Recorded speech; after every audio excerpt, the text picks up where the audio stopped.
On the rare occasions where a client has decided to discontinue with the tutor after the very first lesson, when I've gone to explore this and follow up a bit, it's almost always because the clients reported that they felt that the tutor wasn't really professional. So in this video I'll be giving you some advice about how to make sure that you demonstrate your professionalism in a way that's going to have a really positive impact on the client and the student. Now, a really important marker of professionalism we've found time and time again is preparation.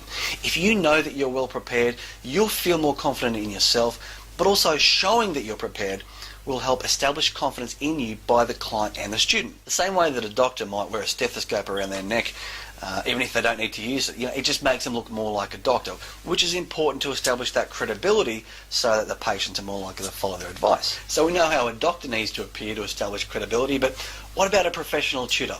What's the image that a parent and a child are expecting to see in a professional tutor? Obviously you want to be well groomed, but also well dressed. We actually send you out iron-on logos you can attach to a shirt of your choosing to look like a uniform, and we give you business cards that you can hand to the client for a really professional image to leave with them. Even though the client's going to get his son to bring home some work from school, it's still a great idea to have some additional resources as backup.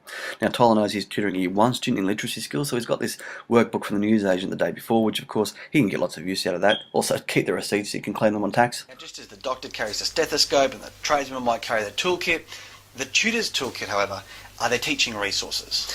Now, we provide you with a lesson plan template to follow, of course, but you'll need to provide your own teaching resources.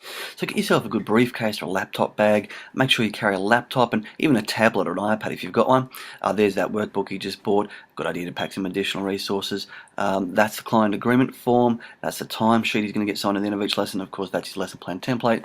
Now he's packed, prepared, and he's ready to go. This is going to be Tyler's first ever lesson, so there's a good chance that first time around he might be feeling a little bit nervous or uncertain of himself, which is perfectly natural. Now, I've often found that a really powerful mental technique in these kind of situations, if you're feeling a bit uncertain or unmotivated, is just take 30, maybe 60 seconds to close your eyes and just visually imagine everything going perfectly. Imagine seeing everything going the way that you would love it to go.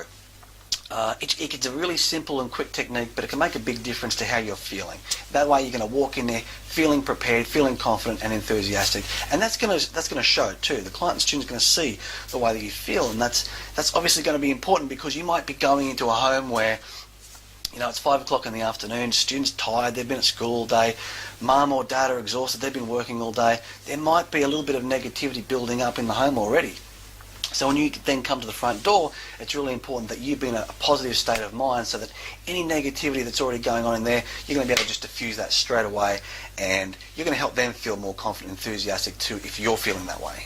So even though it's one of the most powerful elements of preparation, it's often one of the most overlooked ones, is just to prepare yourself for the right state of mind, to go in there and generate a lot of confidence and enthusiasm straight away from the word go. Now, it's really important to warm the student and the client up so they're feeling more enthusiastic, and therefore learning is going to happen a lot more effectively. And by the way, never underestimate the power of mental preparation too to get the best out of yourself. A really famous study many years ago, what they did was they got college students in America and they divided into 4 separate groups. And the first group, they got to practice shooting hoops 30 minutes a day, every day, just practicing shooting hoops, playing basketball. The second group, of course, was the control group. They asked them to do no practice at all during the week. The third group, they asked to simply sit there for 30 minutes a day and mentally sort of visualize themselves doing the practice, shooting hoops only in their mind. And the fourth group, they asked to do the physical practice for 15 minutes and then 15 minutes of mental practice. Now, at the end of the study, the group who did no practice at all, obviously they showed no improvements. But the group who did physical practice made very similar improvements to the group that did only mental practice. And of course, the group that did both mental practice and physical practice improved the most. So it goes to show, when we use our mind to just imagine, just visualize what's going to happen, our unconscious mind doesn't seem to know the difference between reality and fantasy sometimes.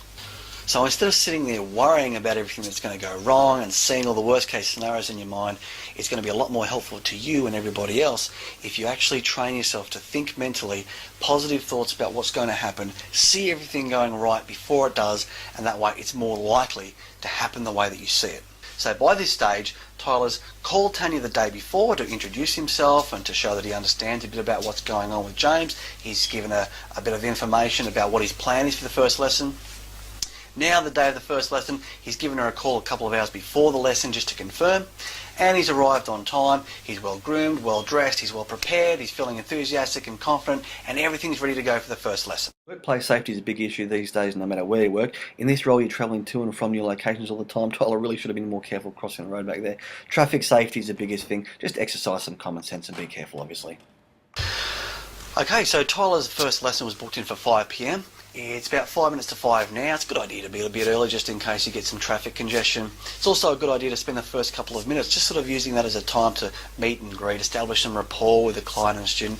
You know, the same way that you do some stretches to warm up before doing exercise, it's a good idea to get your student warmed up mentally and really enthusiastic so that learning will happen a lot more effectively that way. So to summarise, make sure that you're well prepared with both written and electronic resources. Make sure that you're looking professional, have your uniform and your business cards ready. Make sure that you're a little bit early and arriving in a positive state of mind. Use that first couple of minutes to establish rapport with the client and student, and make sure you exercise a bit of common sense discretion when it comes to workplace safety issues like crossing the roads and parking and whatnot. So in the next video, we're going to follow Tyler through the first lesson. We're going to have a look at how he does things. We're going to have a look at some of the logistical obligations like getting the client agreement signed, getting the timesheet signed at the end of each lesson, and then submitting it at the end of each week. We're also going to look at the importance of spending a couple of minutes at the end of each lesson to have a chat with the parents about the progress that you've been making with the student, and specifically how we can communicate that progress to make the most powerful impact.